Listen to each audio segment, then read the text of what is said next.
everyone. Welcome to the Undergraduate Research Education Series. Welcome back if you've ever been to one of these events before. My name is Shiver, and I'm kind of blurry over here, but I'm just kind of introducing the session really quick, and then we're going to get to the good stuff. So we're going to start with a land acknowledgement, as always, and then we will, one piece of housekeeping, and then we'll get started. So the American Indian Resource Center leads the way for me to acknowledge that the land that the University of Utah resides on has always been on indigenous land, specifically on the lands of the Shoshone, Paiute, Goshute, and Ute tribes. And I encourage you all to think about the indigenous peoples of whatever land you're on if you're not currently in Salt Lake City as well. It's imperative that we acknowledge the enduring relationship that exists between indigenous peoples and their traditional territories. And through this land acknowledgement, I want to express my personal gratitude and appreciation for their persevering to protect this land for future generations. The erasure of this relationship between indigenous peoples and their traditional homelands is an insidious form of ongoing colonization, and we need to build our mindfulness of this and of other indigenous protocols. And in my opinion, a necessary first step to respecting indigenous peoples would be to get the land back. Okay, I'll stop sharing my screen. Quick reminder, if you are in the room right now, we have a sign-in form over here charging that I'll bring to you when it's ready for you to sign in. If you are attending the Zoom call in real time, your attendance has already been recorded. You don't have to worry about any of that. And if you're watching this video later to fulfill an education series attendance requirement, please go to the top of the education series page and fill out that evaluation form with your unit. That's the only way that I can know that you attended via the pre-recorded video. Okay, and with that, we have Dr. Stacy Harwood here to talk to us about making an impact with your research. So, take it away. Okay, thank you. All right. Just give me a minute. I need you to let me share. It's okay.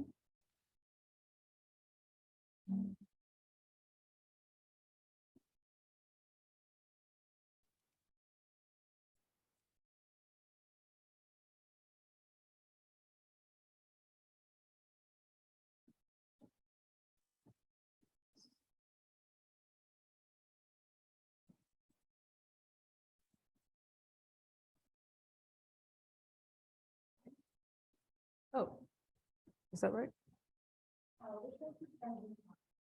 Is there something I need to switch? You want to do, you just want to put a slide on, okay, right? That's what I was trying to do. Yeah. Back on the screen.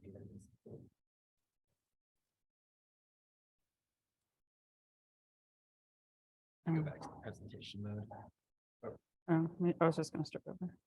Okay. Go ahead, click here. Okay. Here.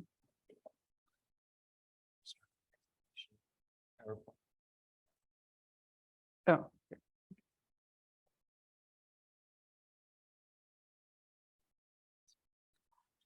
Okay.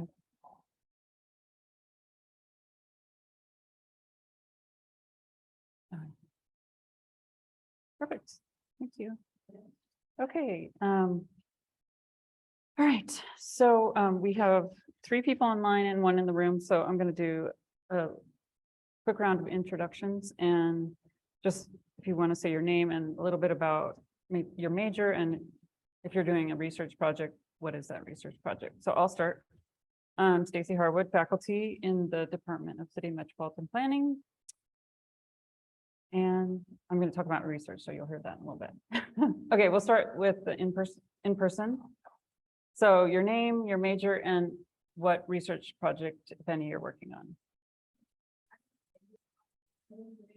But Oh. I am involved in research. Oh. I'm in electrical engineering. I am doing research on computer cooling. Cool, thank you. Okay, and then we have Natalia online. Yeah, so my major is gender studies, and I'm also a pre-med, and I'm currently working on research about pre-health students and their views and attitudes on sexuality and gender, and also at the same time making like a project, a little resource that they can use to like absorb this knowledge and just kind of like embed it in the pre-health courses at the U. Thank you. And Quinn Tran? Yes, I'm a bio major and I'm currently working on the project to study about the activations of the mu-white enzyme, And what's your major? biology. Biology. Okay, thank you. All right. So I'll have like some little activities for us today. It'll just be some individual work, but I'm going to ask you to share your thoughts occasionally. All right. Right. So let's see. Okay. All right. So today I'm going to talk about how you'll make an impact with your research. And I'm going to focus on 3 ideas: motivation, audience, and dissemination. And they're interrelated, but I'm going to spend a little time on each idea. I'm going to share a little bit about my work, and then I'm going to ask you to do a little activity where you think about how it relates to your own work. Okay. Okay, so the project I'm going to talk about is a project I've been working on for over 15 years. It's called the Racial Microaggression Research Project at Illinois. And I used to be a faculty member at the University of Illinois. So that's why I'm still involved in it. I moved here 4 years ago. And so I'm less involved because I don't live in Illinois, but it's a great project of impact, making a research impact. So the project had 3 main goals. So one was to identify the types of racism with the focus on subtle forms of racism. We used the concept racial microaggressions. And we focused on the experiences of students of color at a predominantly white institution. And in this case, it was the University of Illinois.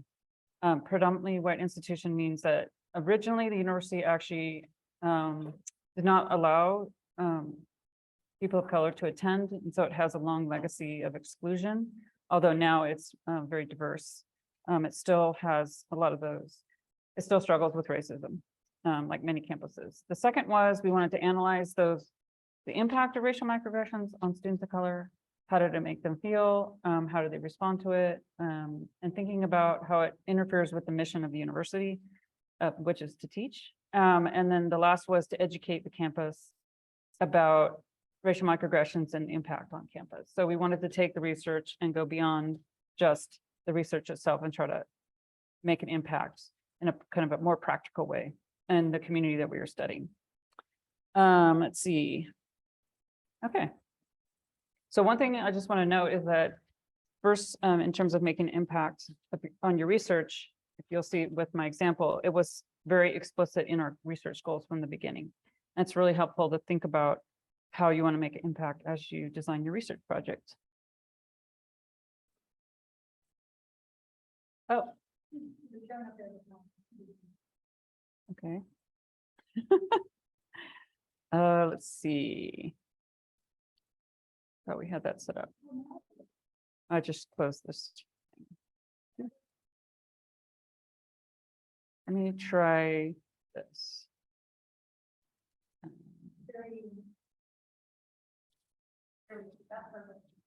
Okay, I'll do it this way. Because that's fine. Thank you for letting us know. Yeah, just send little chats if you can't see something.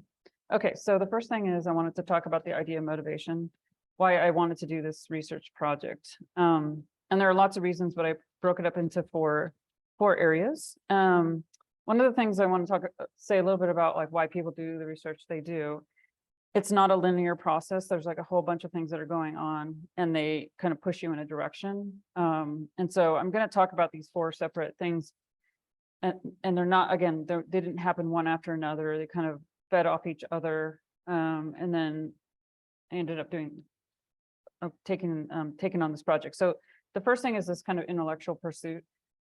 Many people get into research because they're interested in doing research and interested in discovering things and creating new knowledge. And as part of, like, as a faculty member, it's your job expectation, you know, to research and do publishing. So there's that piece of it, but that's usually just a small aspect of why people do what they do. So my own research interests, before I even started this project on racial microaggressions, was related to, I did a lot of work on social justice and equity inclusion.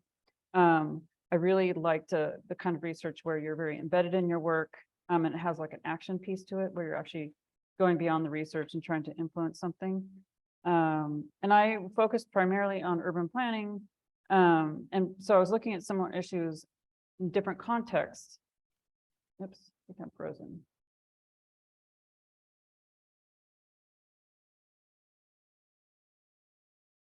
And can someone from the audience send a chat saying if you can hear?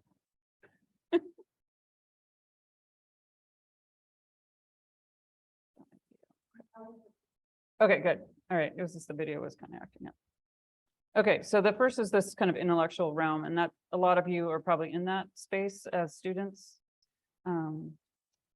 Then the second is there's also personal aspects of research. For example, for me, you know, I was always very interested in discrimination from personal experiences and also just things that I had seen growing up. I really was very involved in things related to social justice. So I had the kind of a personal motivation coming in. I really wanted to collaborate with a team. And so before that, I hadn't really done a lot of collaborative research.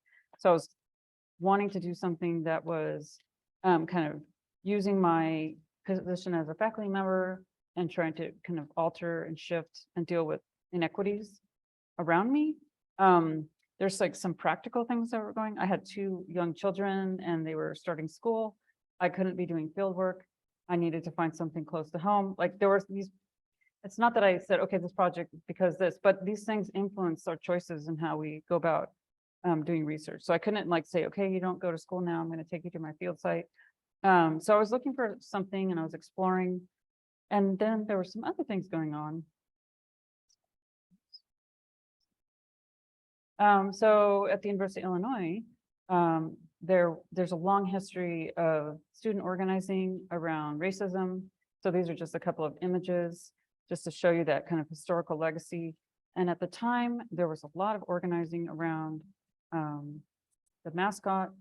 The students were protesting about racial stereotypes in terms of mascot, and also then there was a lot of events around sort of racially themed parties. And so there was a moment in 2006 where one of the fraternities had a party and was called Tacos and Tequila. And then students dressed up as if they were Mexican and they weren't Mexican. And then they kind of made fun of immigrants. And they had like a river you had to cross to go into the house, like a bucket of water or something. So students of color got very upset about that. Not just students of color, students of lots of backgrounds. And there was a protest and a march. And I was kind of involved in that. You know, I went to the march and I was involved in numerous conversations. So that was going on. And so, you know, then folks started talking about racism on campus and there were some meetings. I mean, these things like literally went to one meeting and all of a sudden I'm involved in a project for 15 years. There was a research center that also kind of brought people together. And so there was this opportunity to do some research. So all those forces I'm saying are the motivations behind this. And it's important to think about that. A lot of times, you know, people come to research for lots of reasons. So I just wanted to share that with you to get you thinking about it a little bit. So I have a slide here for you to just take a moment to think about why you do, you know, why do you do the research you want to do? So if you have a piece of paper, just like jot down some thoughts about your motivations and think about a little bit what I was saying. There are lots of different forces. So I'll go back to that slide. Intellectual, there could be current things going on, personal, and just opportunity.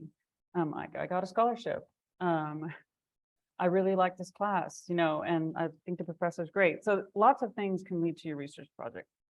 So I'm going to give you 1 minute to jot down some ideas, and I'll ask you to share if you're willing.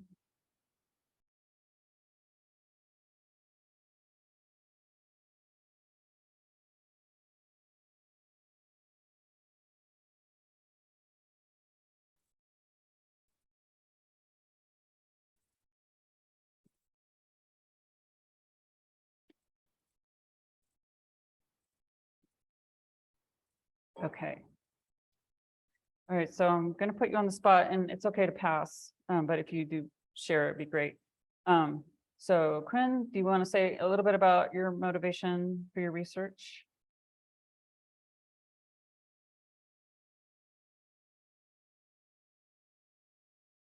Yes. Okay. I'm working on the impact of medicine because I am on the research tracks and I'm very interested in biochemistry and the mechanism of medicine and how it's work and how it's impact to the function of enzymes. And also the project could lead to publications, and that's why I working on it. Good. Okay. Natalia, any thoughts? Yeah, personally, for me, the research I'm in, I just found because it's about gender and sexuality, it's right in my degree, and also it's quite literally my future peers and myself. And I wanted to understand the healthcare system, and medical school system in that sense, and as well as just like gain intellectual abilities from this. And it's just such a great opportunity. Thank you. Okay, keep thinking about it as I kind of go through this talk. So I want to say a little bit more about my research project that I worked on. So we had this meeting, folks got together, and we started spending time talking about how we might develop a research project around racism on campus. And so it took a while before we really got the project going, but we started with a very small pilot project. In 2008, we found a partner. So we partnered with the University Housing, and they were interested in knowing how racism, what happens in the dorms with students of color. Do they experience racism? What does it look like? How do they feel about it? And so we did a very small study with 2 focus groups of students from the dorms, and that was the initial study. And then it expanded to then other dimensions of the university, so not just housing, but classroom experiences, walking across campus, going to the library, meeting with your advisor, all sorts of things. And so we then created more focus groups with more targeted populations, like a specific racial or ethnic group. And then we even did further subdividing, like perhaps African male focus group or a female Asian group. And we focused mostly on, we let students self-identify, and they had to, for the focus groups, they had to agree that racism exists. And so people self-select, they wanted to talk about it. So it was an eager group. And we did a little bit sort of breaking up between grad and undergrads. And we found that with these groups, there were differences in experiences. And each one had sort of unique experience and thoughts about racism. And then eventually we did a survey, which is more quantitative in nature, but we also had qualitative aspects. And that was a survey we did. We sent it to everyone who, according to the university, was a domestic student of color. So we were able to get like an email list, and then we emailed it out, and we got a pretty amazing response rate of 45%. And I'll talk a little bit about, I can talk about why we did that, and it has to do with audience, that we had connection with our audience.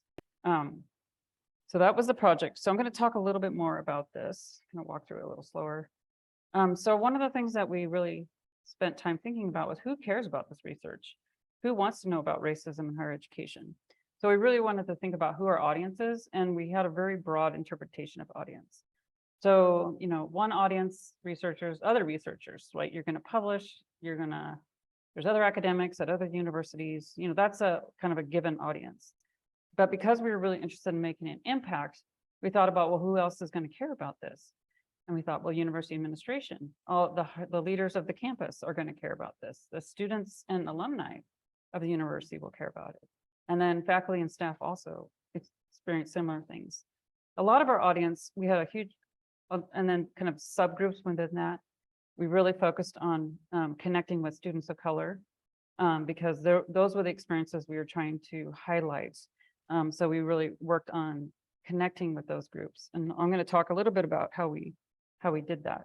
But we had a clear sense of who we wanted to engage in the project. One thing I do want to say is that we started small, so it might feel overwhelming, like, oh, this is a big audience. But we had kind of a tiny audience at first. So there was our team of researchers, the housing staff that helped run the dorms, and then the students who participated in the focus groups, and then a couple of other organizations on campus who helped us do a little outreach. So it's a tiny group at first, but then we kept building it and building it as the study grew. We kept reaching out and connecting and letting people know what we were doing. So we were really good at communicating about the project. Let's see. Okay, so let me just say, when we did the pilot study, it was really tiny, like I said, but we really, it was very rich in information. And so we recorded the focus groups, we transcribed them, we analyzed the data, and then we produced a short report. So it wasn't even a publication at this point. It was just a very short report that we produced on campus. And we circulated that report. And that then brought in more people, like a lot more people actually, because they saw the report and they're like, oh, wow, I've heard about this happening, or this happened to me, or, oh, this is a really important issue. And so we really engaged our audience that way. And then when we released the report, then we started getting requests for giving talks to do a training session. We worked with the housing staff. We did a kind of a half-day retreat with all the staff who work in campus housing to get them to understand what's going on, to think about how they respond. Because one of the things that came up was that they weren't responding in a way that students felt. Well, like, for example, I'll just give an example. Students mentioned something about like there was a racial slur in the elevator and that it took 3 days to have that removed. That kind of response students of color felt was like inappropriate. They're like, hey, this should come down right away. You should have some kind of statement that comes out about this. And so we talked with them and we worked with them on that. It was actually a really great training. So here's just a copy of what the report looked like and then some of the findings. One thing we did find was that the campus housing was perceived as segregated, which the campus really didn't like knowing that. Students referred to certain dorms as the projects based on who lived in those dorms. Students were able to self-select into dorms. So one dorm was had lots of names, but one of them was called the project, kind of referring to public housing, which has a racial, basically it's saying that people of color, particularly African-American students, lived in that particular dorm. They chose to live in that dorm intentionally because they wanted to be around other people who had similar lived experiences, but it was also getting kind of a negative kind of name attached to it.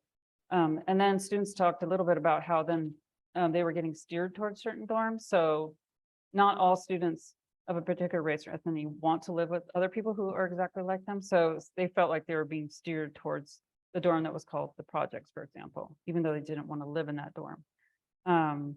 And this actually we found expanded beyond campus. It even went to like high school counselors and stuff. And so it was a really interesting observation. This university really didn't, they probably knew about it, but we kind of formalized it when we put it in a report. And then this last one, the example I gave you before about not being prepared, housing staff not being prepared to handle racism in the dorms. So this was really, it's actually kind of stirred up some things, some positive, some negative. Some people were unhappy about the report. No one likes to be told that your office is not handling racism very well. So it was difficult, but we did a lot of outreach and we engaged people around the topic on campus. So that really kind of expanded our audience in terms of like our connection with them. Okay, so one thing I just want to have you pause for a moment and think about who might be your audience for your research.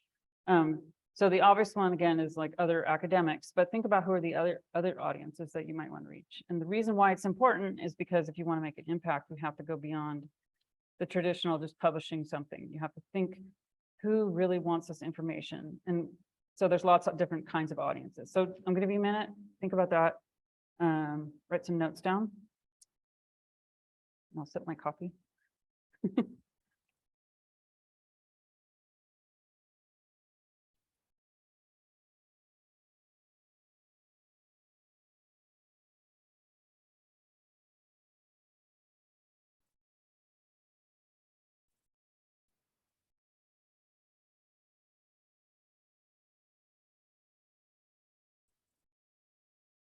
Okay. Let's see, let's start with Natalia this time. Can you think of some audience, who would be an audience for your research interests? I think that like healthcare professional mentors and professors, and also like medical school and like nursing school, like chairs, or just people in those professions, and then like the peers in the pre-health field too.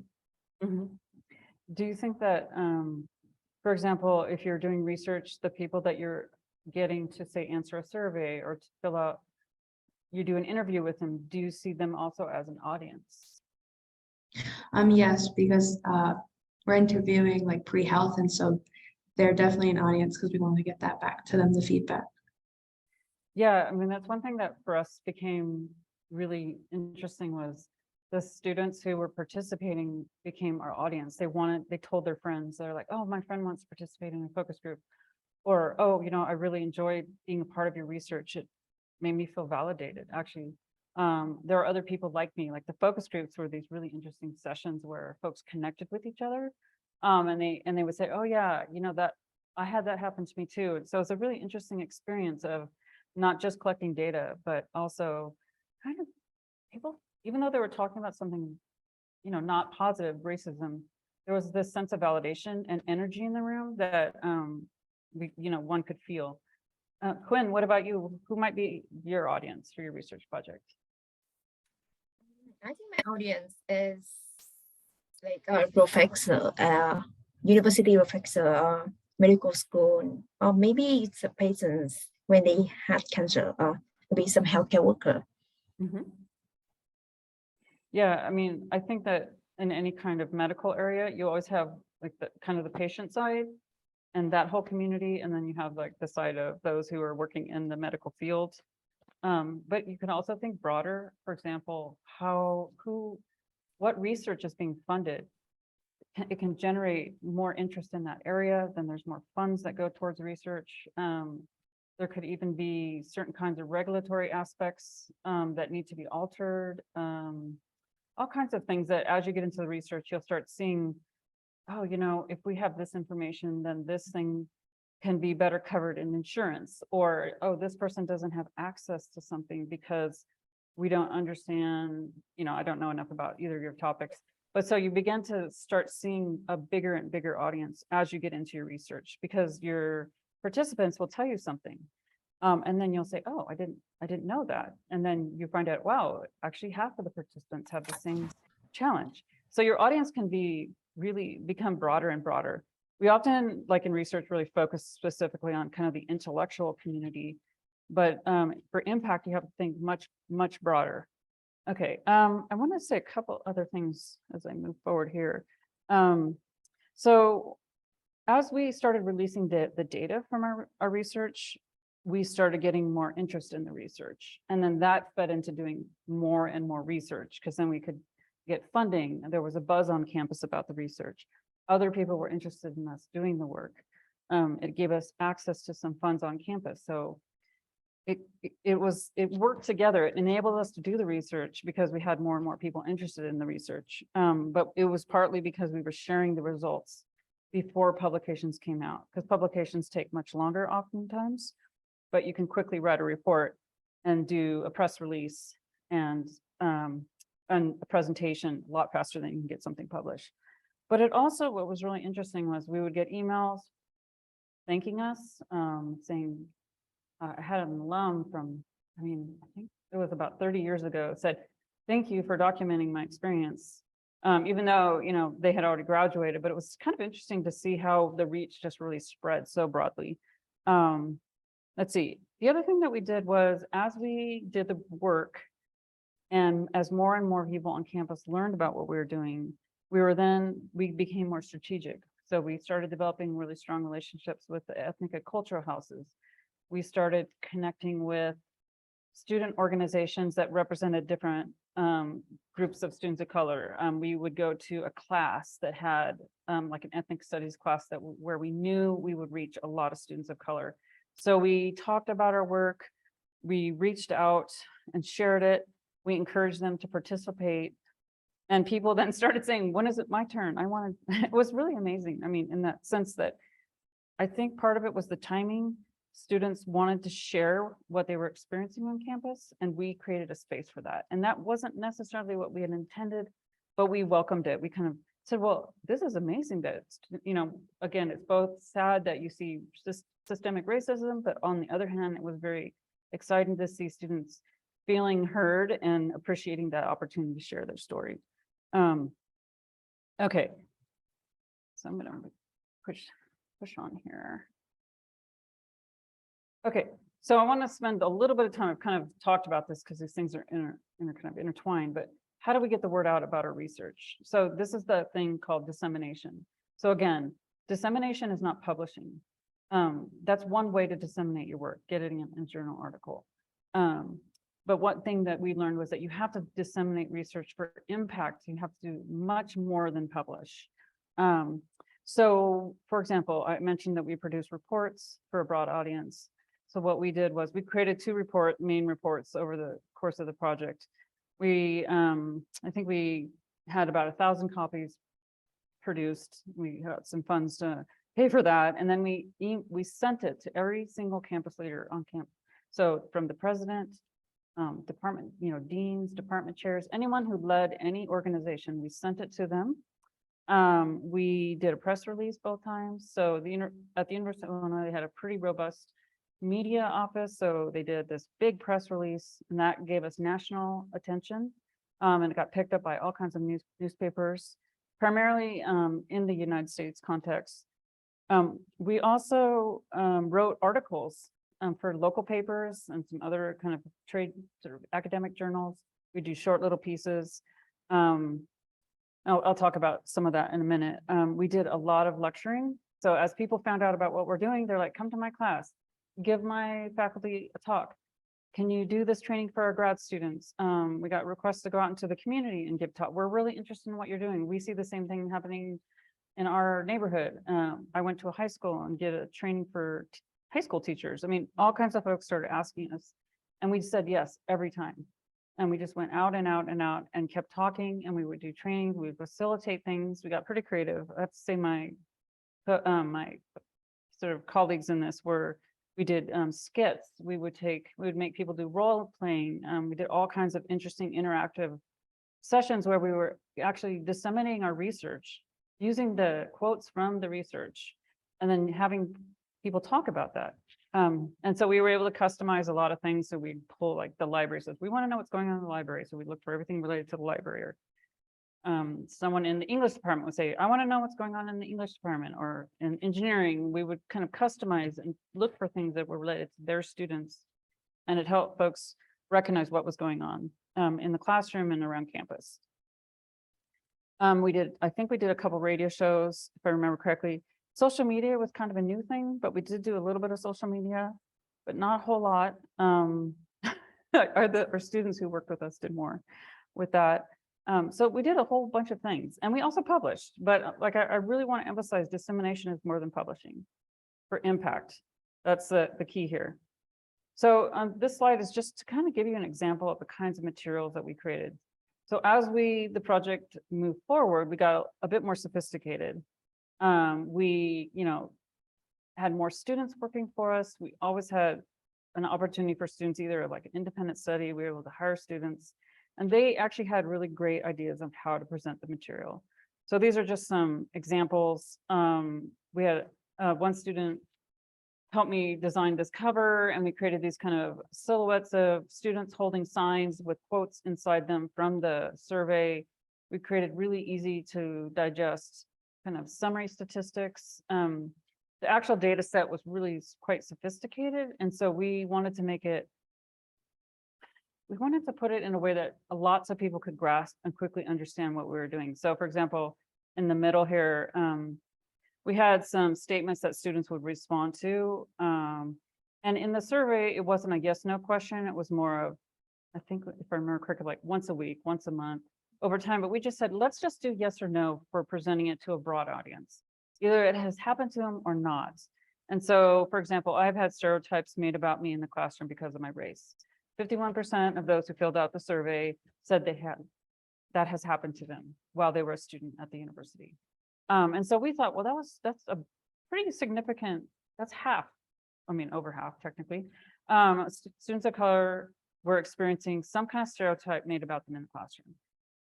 And so we really focused on the classroom because we thought, we have less control over what happens as students walking down the sidewalk, but we can hit the instructor and say, look, this is happening in your classroom. These are the things that your students are having to deal with while they're taking your class. Not only are they doing the work, they're being made to, they feel that they don't that the way they speak is inferior, the way their contributions are minimized. And so we're trying to illustrate this so that instructors could begin to think about, well, how do I organize my class? Maybe I have to change my pedagogical approach. And so we really targeted folks in that way. And also the mission of the university is, I mean, a huge part of universities is to educate. So we carefully selected the pieces we wanted to share to generate interest and excitement about the project. Let's see what else I wanted to say. Yes. Okay. So that's just some examples. And honestly, I'll have to say, really, the student engagement in our project helped us make this more interesting. They presented, we had a lot of students presenting for it. So instead of, I may have been part of a presentation, but we also had our student research assistants present. Oftentimes they would say, well, that happened to me also, actually, even though I didn't fill out the survey, this is someone else. When I was walking here today, the police pulled me over. We literally had that happen where someone came to one of our research team meetings and she said, sorry, I'm late. The police pulled me over because they thought I looked suspicious. And she was so upset, and we got talking about it because it was exactly the kind of thing that other students had experienced in our research. Okay, let's see. Okay, so yeah, this is just like an example of, we wrote an article for the local newspaper. And the University of Illinois at the time was known as a big party school, probably still is. And there was an article that came out saying it was the #1 party school. And so there was an event every year called Unofficial, and they do an unofficial celebration of St. Patrick's Day. And so we said, we tied this sort of celebration of the big party school. And we said, well, also, you know what happens on that day? All these acts of racism happen. And so we kind of were being provocative and saying, the sobering news about the top party school. And so we wrote a piece about our research, but then connected to this big event that the bars love because they make lots of money. Students from all over come to the campus and get drunk. And so we started pointing out, hey, this is also a racist event. People wear t-shirts that are offensive. Students of color being harassed as they're walking down the sidewalk by drunk students. We had examples of students, like people throwing glass bottles out windows at students walking by. So we talked a little bit about this, and we were trying to be provocative. And so we had a kind of an interesting response. Like some people are like, thank you for writing that, we need to talk about this. Other people are, were less happy, but we got more positive comments about the research than the negative, but it tapped into the local community. And it actually kind of gave us some credibility because we're getting outside the traditional realm of, stuffy academic conferences and things like that. And we're taking a stand, we're pushing at the campus saying, this is a problem. And it gave us more credibility, actually, that we weren't just doing research. We actually wanted to make an impact. I'll get to impact it at one point, but all these things matter to make impact. So I wanted to also point out another example. Well, let me just say one other thing about this, the media piece. So when our research really got ramped up and a lot of people knew about it, we were getting invited to some events on campus where like all the top university leaders would be there and they'd have us give a short little talk. And we would use those opportunities to challenge folks. We're like, hey, you want to talk about racism? Invite us to your faculty meeting. Let us do a training for you. And in those moments, we say, you also have to pay us to do that. And so we got 1 year solid. We did kind of, we were on the road around campus. They gave us some funding and we gave talks and training for a solid year, which was pretty exciting, and that created more momentum. This is an example of a negative response. So when you go out in the public with your research, you will get people who think it's terrible, and they'll make fun of it. And so this is just one of many examples. This particular one is an example of kind of more of a conservative right-wing newspaper trying to discredit our research. And so, the top of the second page says, what a bunch of crap. And so they're poking at it. And at first I was horrified when I read these things. I'm like, oh my goodness. But then I realized what they were trying to do. And I reached out because we have this real good sense of our audience, right? I reached out to a fellow colleague at another university. And I'm like, does this happen to you? And he's like, yes, the same thing happens to me. He's like, just ignore it. Don't respond to it because it'll make it worse. And so we just kept moving ahead because we realized that more people were thinking positive terms of our work. And this was just kind of like inflammatory, trying to get kind of in a way intimidate us. But that is one of the sort of, one of the things that happens when you go public with your research. So when you want to make an impact, you have to recognize that there will be people who don't like your work, and they might not know anything about it. They might misquote you, they might distort it, but that's one aspect of it. And that, to me, says that you're doing something really great. When you start, it's hard though, because some of these attacks get really personal. And so, there's a fine line of, okay, well, I can ignore this versus someone is leaving little notes on your door. And that has happened with some colleagues who do research around race and so on, that sort of justice, social justice, inequity topics. This is one aspect of doing that kind of work, is the harassment. But if you have a strong team, it does really help. It helps you talk about what you saw, what you read or what you heard, how to respond or not respond, and to assess whether it's something you need to worry about. And it's only gotten actually a bit worse in the last decade, I would say. So this was kind of at the beginning of this more extremist kind of poking fun at research around race. It's a little bit, I think, a little more intense. I've heard some stories. And usually it stops if you have like the right people in place. For example, if you're a student and the dean supports you, they're trying to get you to be quiet. They're trying to get you fired, or they're trying to, there's no violence, but it's like verbal violence versus like physical violence.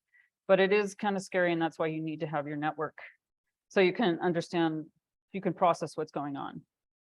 And then this is just a quick example of just 2 articles. So we published, the point is to say we also published, but the impact was not because we published. That came later. That kind of further legitimized our work, but all the stuff that led up to getting these things published was happening. So a lot of this, one of them came out in 2018. I think this one was 2009.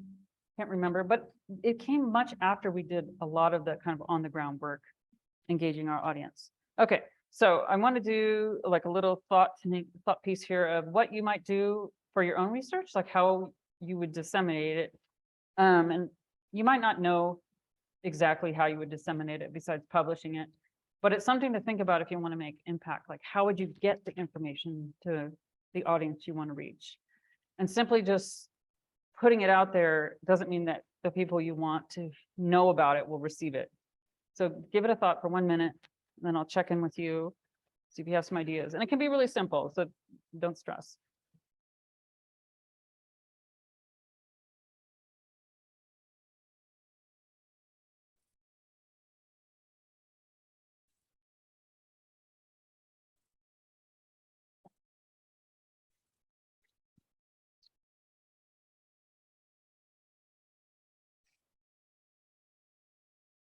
Okay, let's see, how about Quinn?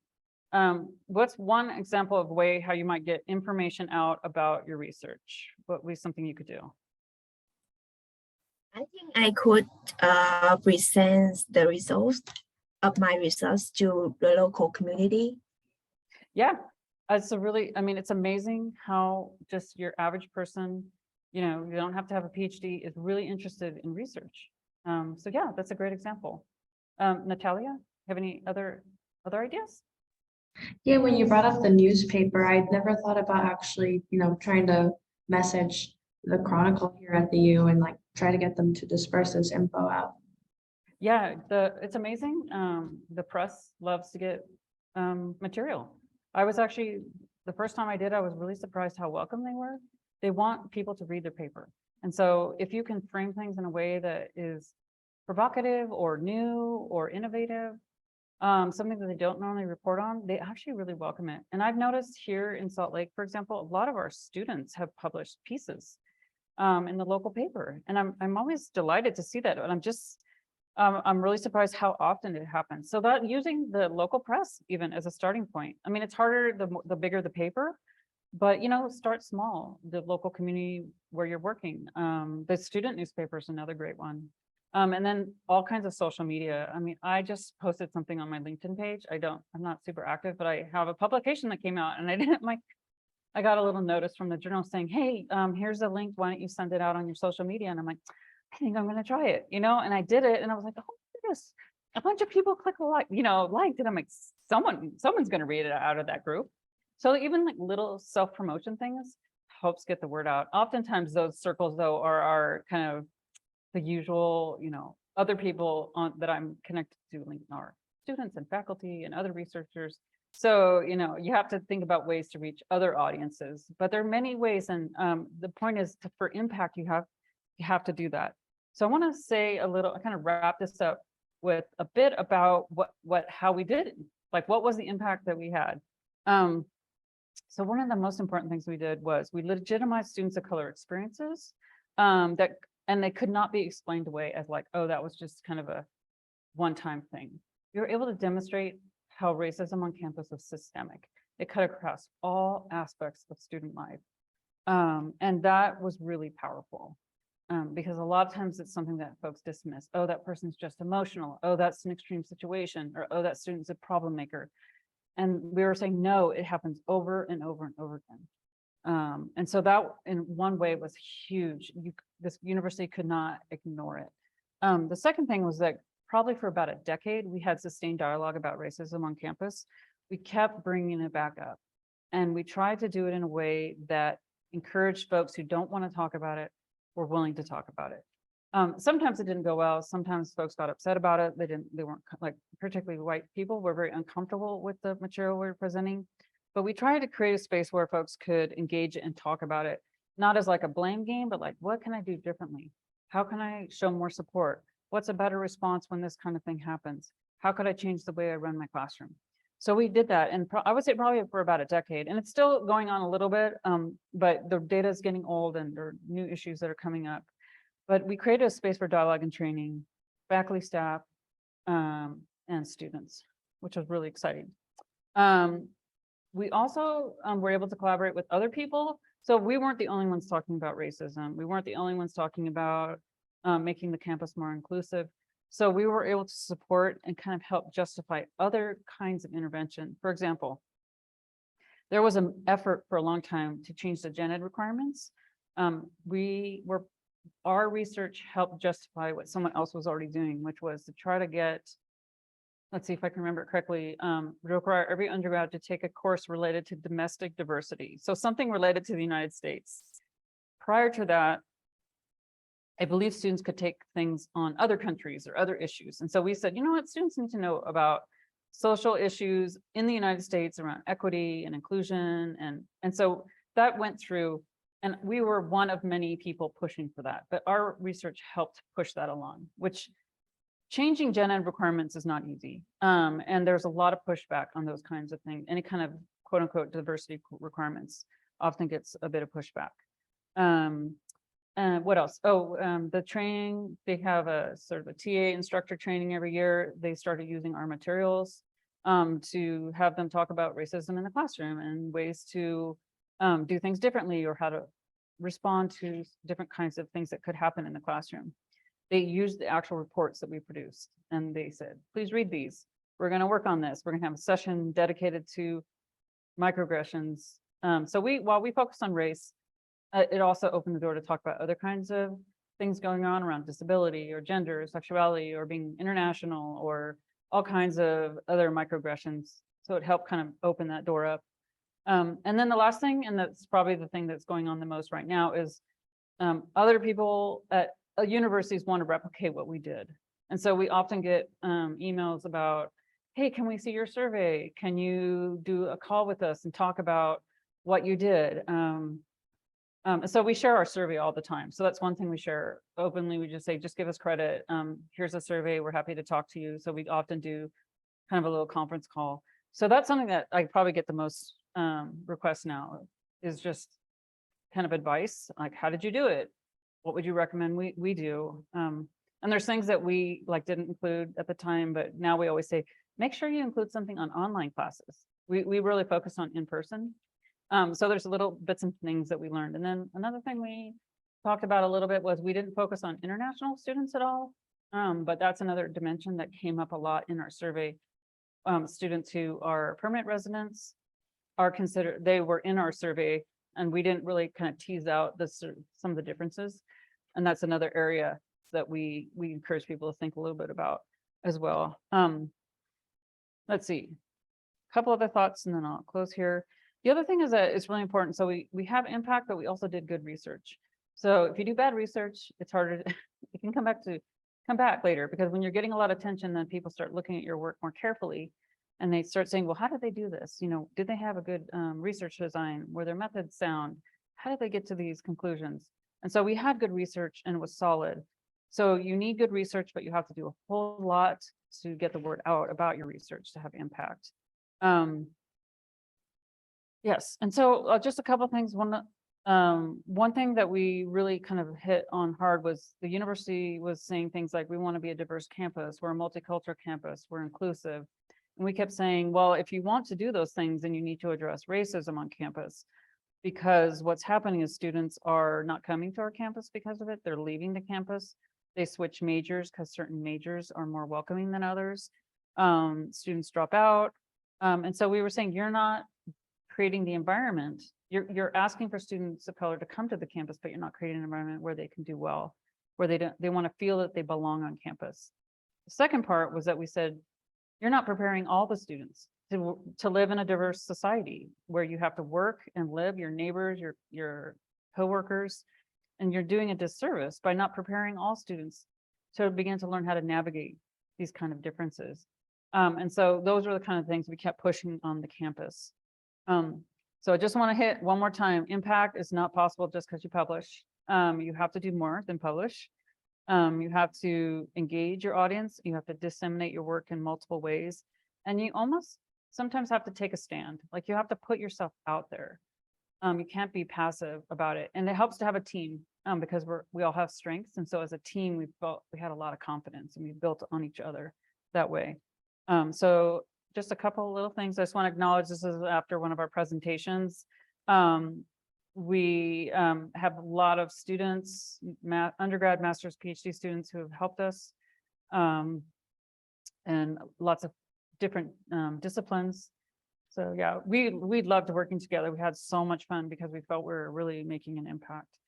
And then, yeah, just the last thing to think about is, how do you want to make an impact with your research? So I'll leave that open-ended. So I don't questions. You want to do questions, or we're kind of almost out of time. So